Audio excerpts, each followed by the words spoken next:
The Sociology of Freedom. Manifesto of the Democratic Civilization. Volume 3.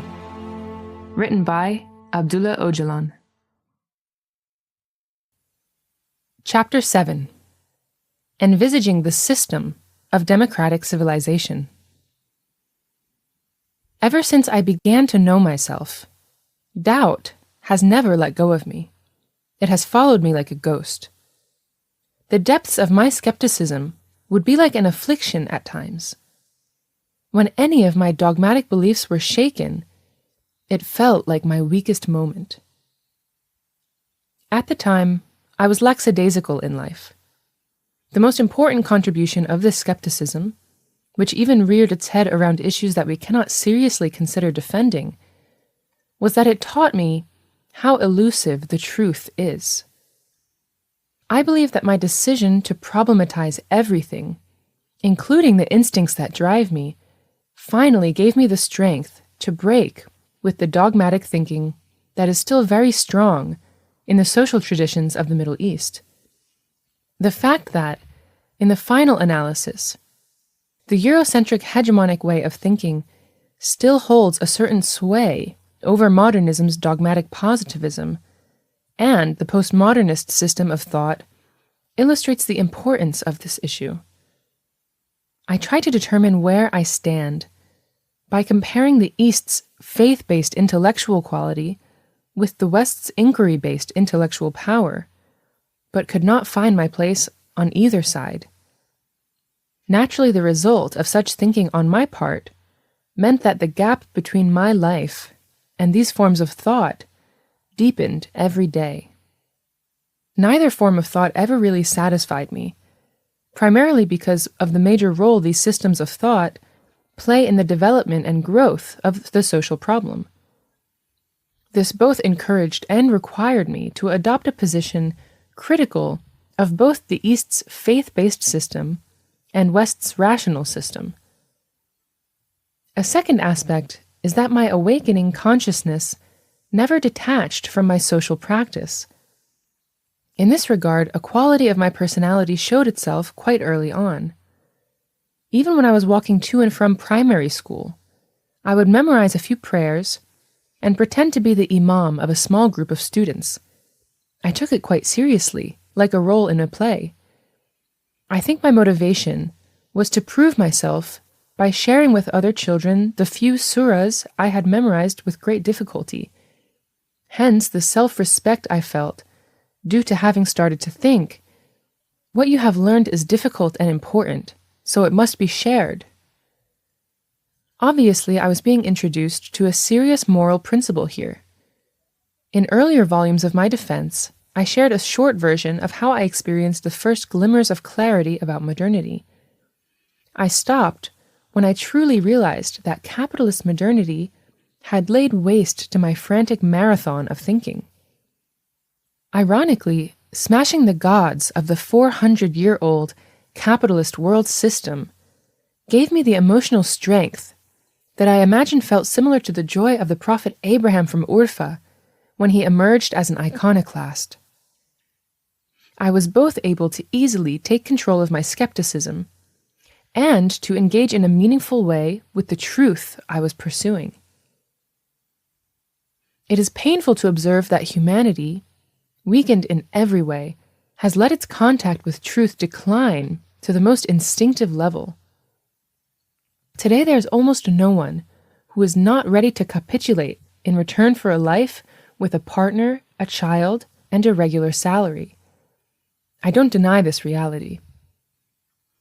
To worship this material life, in the name of rational thought, substituted for philosophy, brings nothing but complete misery. This is the world that the nation-state God has bestowed upon its happy servants. Can we realistically deny that we live in a terribly restricted world? Personally, I would find it 1,000 times more meaningful and sacred to live under the symbolic God of ancient times than under the present nation-state divinity. I know, of course, that I'm talking about the hollowest theism of the capital monopolies. It pains me to see that even those who receive the hardest of blows remain under the influence of this divinity and cannot think of breaking away. I am also quite aware that this is humanity's current situation. This is best reflected in the Holocaust, which reveals the tragic levels that this situation has reached. Unfortunately, the Hebrew tribe, whose story we have told, has an important part in both the formation of that situation and the countless victims. Jewish power of thought has a hegemonic quality. I do not deny the reflection of this power of thought on my own personality, as a result of things ranging from memorizing prayers to iconoclasm, or underestimate its importance. But the tragedy of the Holocaust alone indebted the Jewish people to profoundly question themselves, as Adorno did. I, too, proportionate to the degree that I have been affected, focused on the democratic civilization system in the hope of paying my share of this debt. At this point, we are Abrahamic. But when we have some Zoroastrianism in our heads, the need to think differently grows. The dominant understanding of history in the form of narratives of civilization has developed significant fault lines. It is now generally accepted that while the march of power and the state may be the official history, it is not the history of society. Narratives about the formation of power and the state should be treated as a faint symbolic endpoint of historical truth that are only useful to capitalist monopolies. It is precisely these sort of marginal narratives that make history boring by not encompassing social tradition. It is clear that given the essentially antisocial nature of this history, it cannot address this society as a tradition. On the contrary, it will obscure and distort it in a multitude of ways. Dynastic stories fall into a similar category.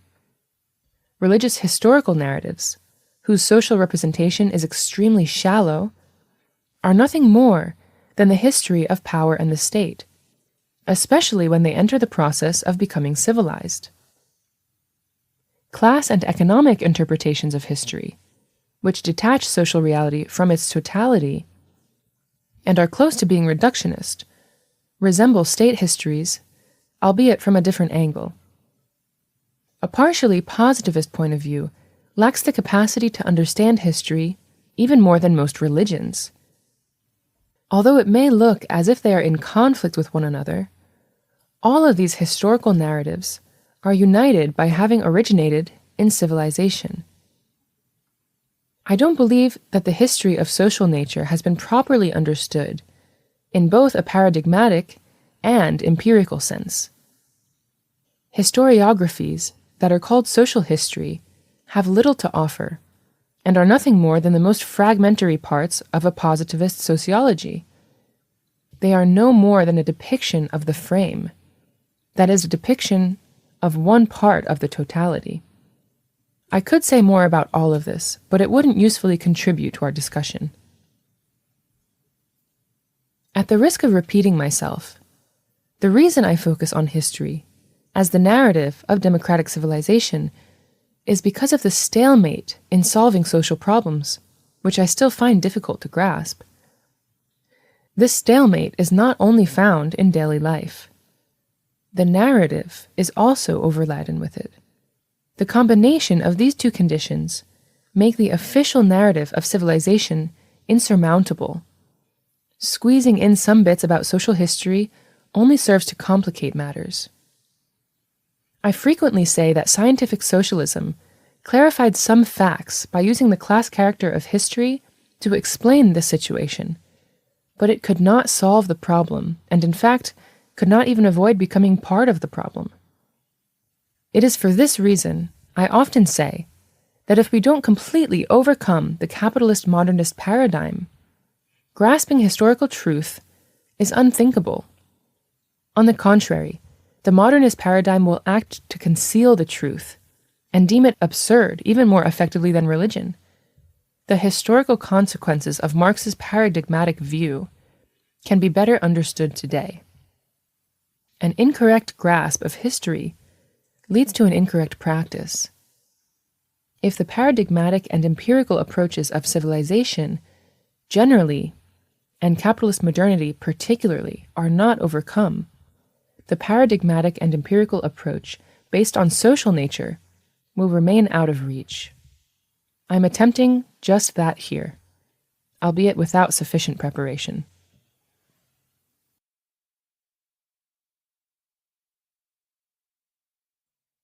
Definition of democratic civilization.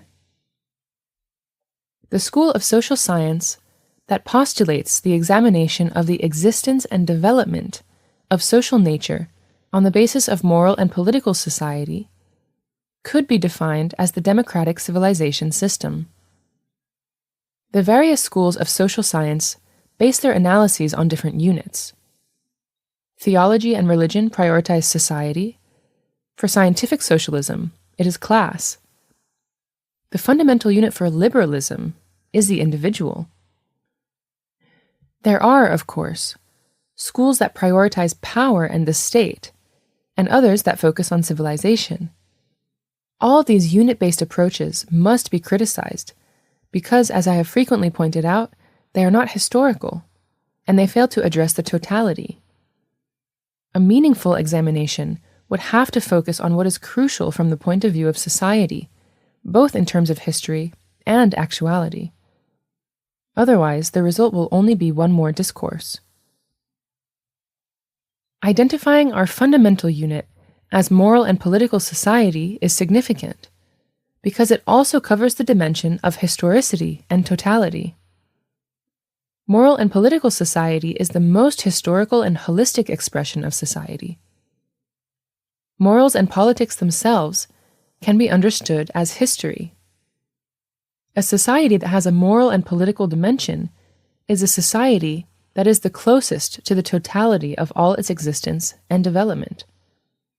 A society can exist without the state, class, exploitation, the city, power, or the nation, but a society devoid of morals and politics is unthinkable.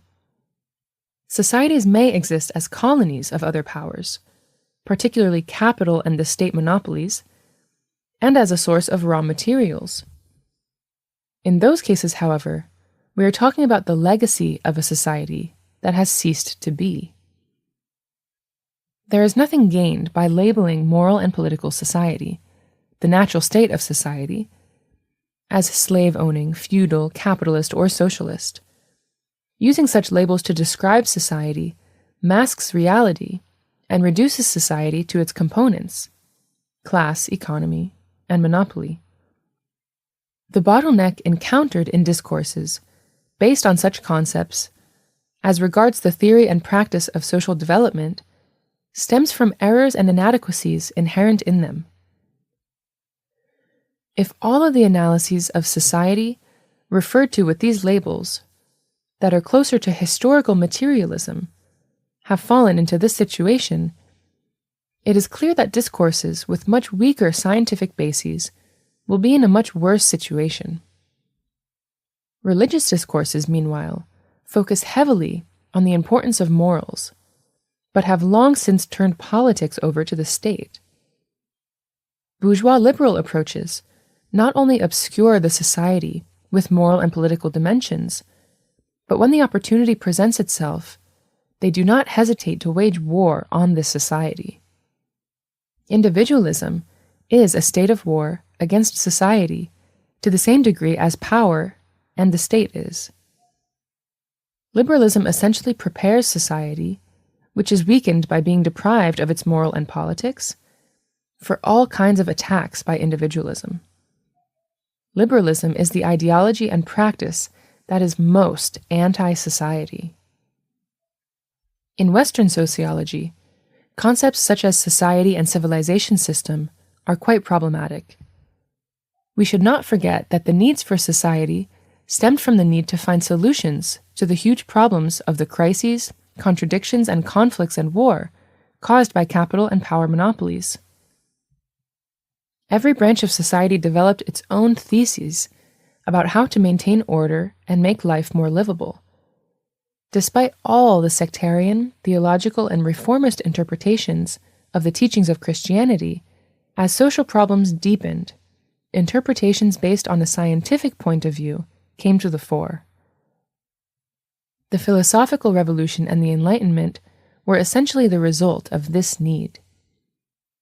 When the French Revolution complicated society's problem rather than solving them, there was a marked increase in the tendency to develop sociology as an independent science. Utopian socialists, together with Auguste Comte and Émile Durkheim, represent the preliminary steps in this direction. All of them are children of the Enlightenment, with unlimited faith in science. They believed they could use science to recreate society as they wished. They were playing God.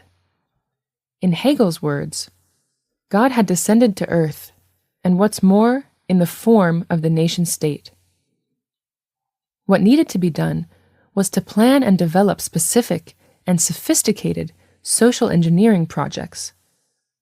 There was no project or plan that could not be achieved by the nation-state if it so desired, as long as it embraced the scientific positivism and was accepted by the nation-state. British social scientists added economic solutions to French sociology, while German ideologists contributed philosophically. Adam Smith and Hegel, in particular, made major contributions. There was a wide variety of prescriptions from both the left and the right to address the problems arising from the horrendous abuse of the society by the 19th century industrial capitalism.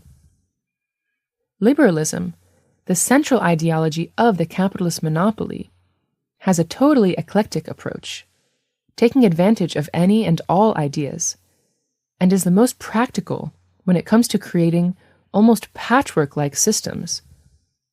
It was as if the right and left-wing schematic sociologies were unaware of social nature, history, and the present while developing their projects in relation to the past or the future. Their systems would continually fragment when they encountered history or current life. The reality that had imprisoned them all was the iron cage that capitalist modernity had slowly cast and sealed them in, intellectually and in their practical way of life. However, Friedrich Nietzsche's ideas of metaphysicians of positivism, or castrated dwarfs of capitalist modernity, bring us a lot closer to the social truth. Nietzsche leads the pack of rare philosophers who first drew attention to the risk of society being swallowed up by capitalist modernity. Although he is accused of serving fascism with his thoughts, his foretelling of the onset of fascism and world wars was quite enticing. The increase in major crises and world wars, along with the division of the liberal center into right and left-wing branches, was enough to bankrupt positivist sociology. In spite of its widespread criticism of metaphysics, social engineering has revealed its true identity with authoritarian and totalitarian fascism as metaphysics at its shallowest.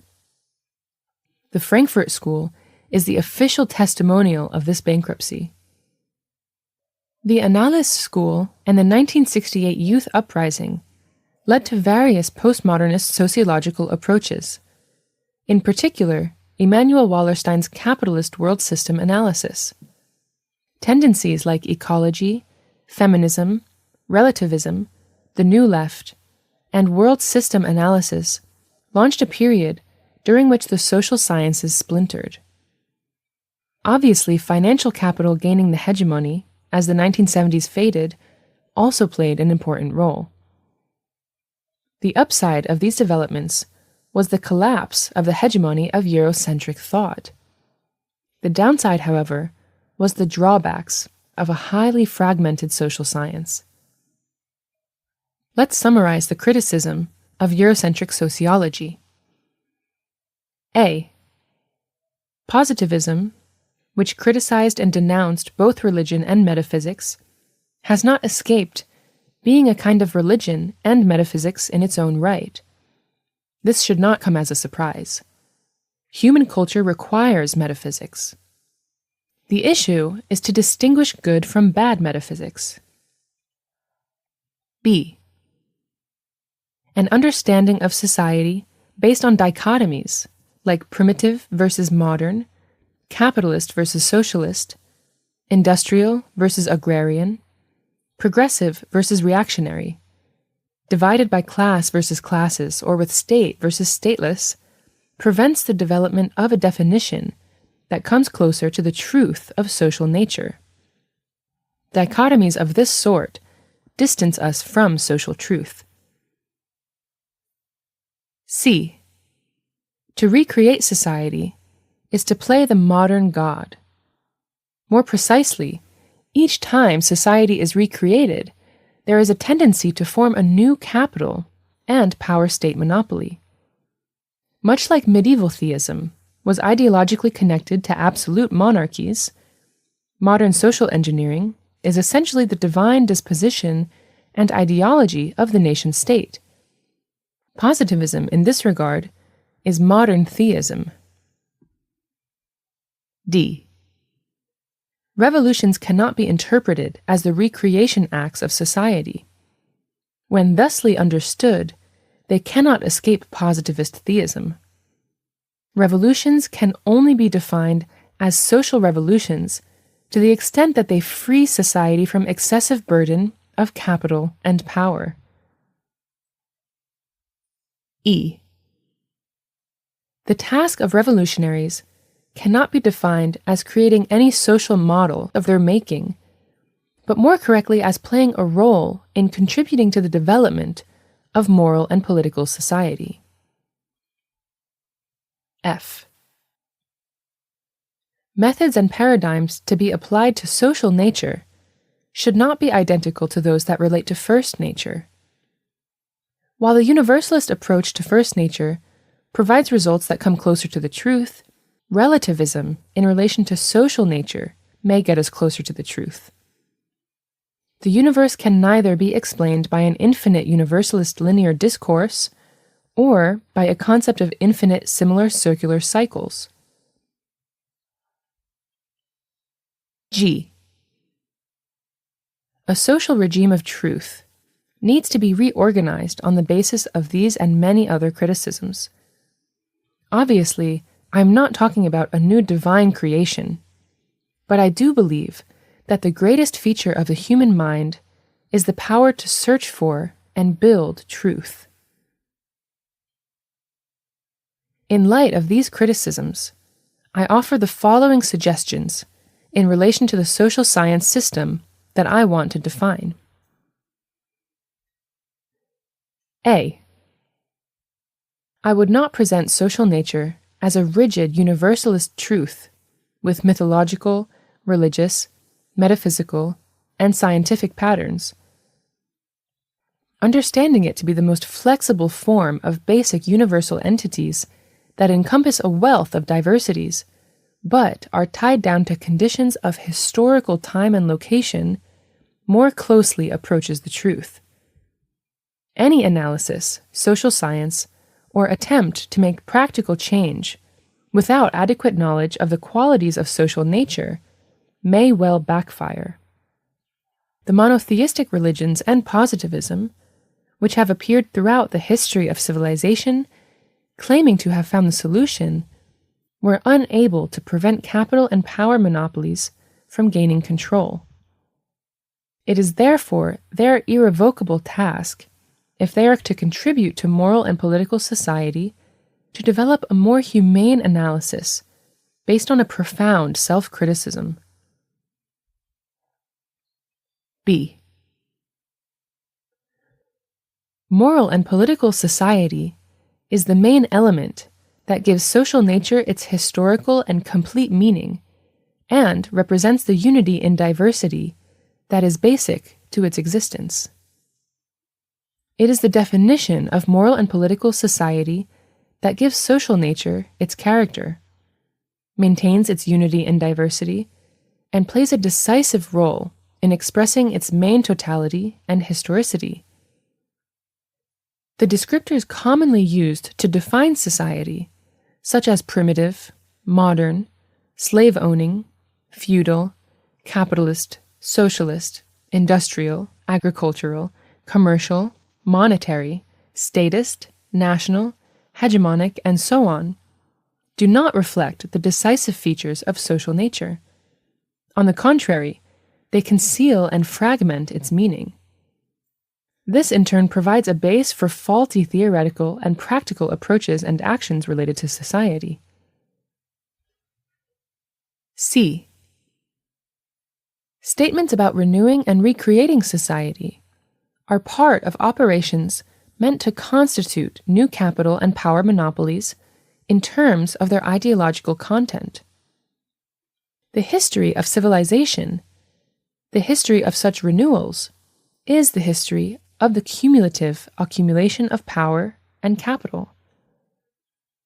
Instead of divine creativity, the basic action the society needs most is to struggle against factors that prevent the development and functioning of moral and political social fabric. A society that operates its moral and political dimensions freely is a society that will continue its development in the best way. D. Revolutions are forms of social action resorted to when society is sternly prevented from freely exercising and maintaining its moral and political function. Revolutions can and should be accepted as legitimate by society only when they do not seek to create new societies, nations, or states, but to restore moral and political society its ability to function freely. E. Revolutionary heroism must find meaning through its contributions to moral and political society. Any action that does not have this meaning, regardless of its intent and duration, cannot be defined as revolutionary social heroism. What determines the role of individuals in society, in a positive sense, is their contribution to the development of moral and political society. F. No social science that hopes to develop these key features through profound research and examination should be based on a universalist, linear, progressive approach, or on a singular, infinite, cyclical relativity. In the final instance, instead of these dogmatic approaches that serve to legitimize the cumulative accumulation of capital and power throughout the history of civilization, social science is based on a non-destructive dialectic methodology that harmonizes analytical and emotional intelligence and overcomes the strict subject-object mold should be developed. The paradigmatic and empirical framework of moral and political society, the main unit of the democratic civilization system, can be presented through such hypotheses. Let me present its main aspects. A. Moral and political society is the fundamental aspect of human society that must be continuously sought. Society is essentially moral and political. B. Moral and political society is located at the opposite end of the spectrum from the civilization systems that emerged from the triad of city, class, and state. C. Moral and political society, as the history of social nature, develops in harmony with the democratic civilization system. D. Moral and political society is the freest society. A functioning moral and political fabric and organs is the most decisive dynamic, not only for freeing society but to keep it free. No revolution or its heroines and heroes can free society to the degree that the development of a healthy moral and political dimension will. Moreover, revolution and its heroines and heroes can only play a decisive role to the degree that they contribute to moral and political society. E. A moral and political society is a democratic society. Democracy is only meaningful on the basis of the existence of a moral and political society that is open and free. A democratic society, where individuals and groups become subjects, is the form of governance that best develops moral and political society. More precisely, we call a functioning political society a democracy. Politics and democracy are truly identical concepts. If freedom is the space within which politics expresses itself, then democracy is the way in which politics is exercised in this space. The triad of freedom, politics, and democracy cannot lack a moral basis. We could refer to morality as the institutionalized and traditional state of freedom, politics, and democracy. F. Moral and political societies are in a dialectical contradiction with the state, which is the official expression of all forms of capital, property, and power. The state constantly tries to substitute law for morality and bureaucracy for politics. The official state civilization develops on one side of this historically ongoing contradiction, with the unofficial democratic civilization system developing on the other side. Two distinct typologies of meaning emerge. Contradictions may either grow more violent and lead to war, or there may be reconciliation leading to peace. G. Peace is only possible if moral and political society forces and the state monopoly forces have the will to live side by side, unarmed, with no killing. There have been instances when, rather than society destroying the state, or the state destroying society, a conditional peace, called democratic reconciliation, has been reached. History doesn't take place either in the form of democratic civilization, an expression of moral and political society, or totally in the form of civilization systems, as the expression of class and state society. History has unfolded as intense relationship rife with contradiction between the two, with successive periods of war and peace. It is quite utopian to think that this situation, with at least 5,000-year histories, can be immediately resolved by emergency revolutions. At the same time, to embrace it as if it is fate and cannot be interfered with would also not be the correct moral and political approach.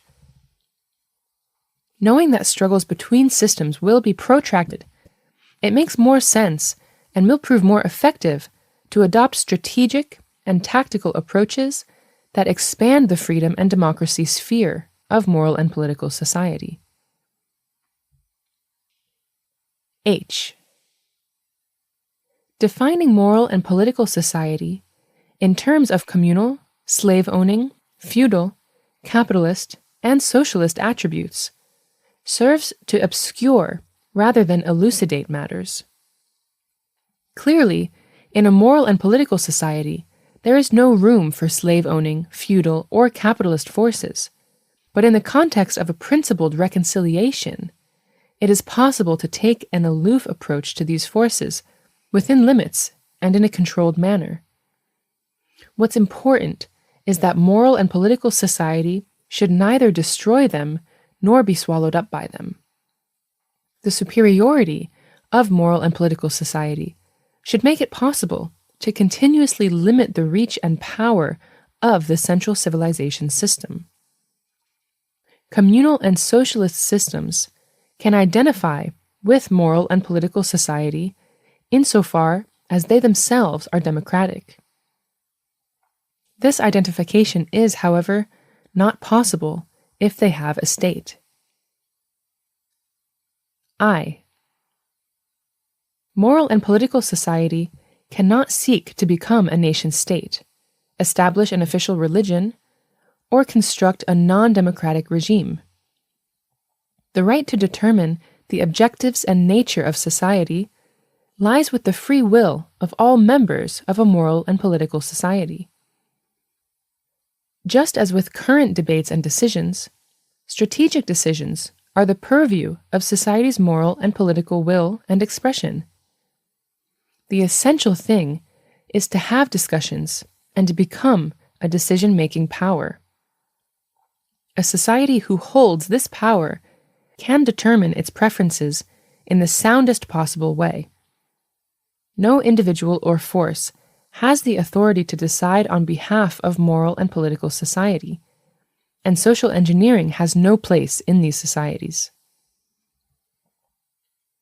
When viewed in the light of the various broad definitions I have presented, it is obvious that the democratic civilization system, essentially the moral and political totality of social nature, has always existed and sustained itself as the flip side of the official history of civilization.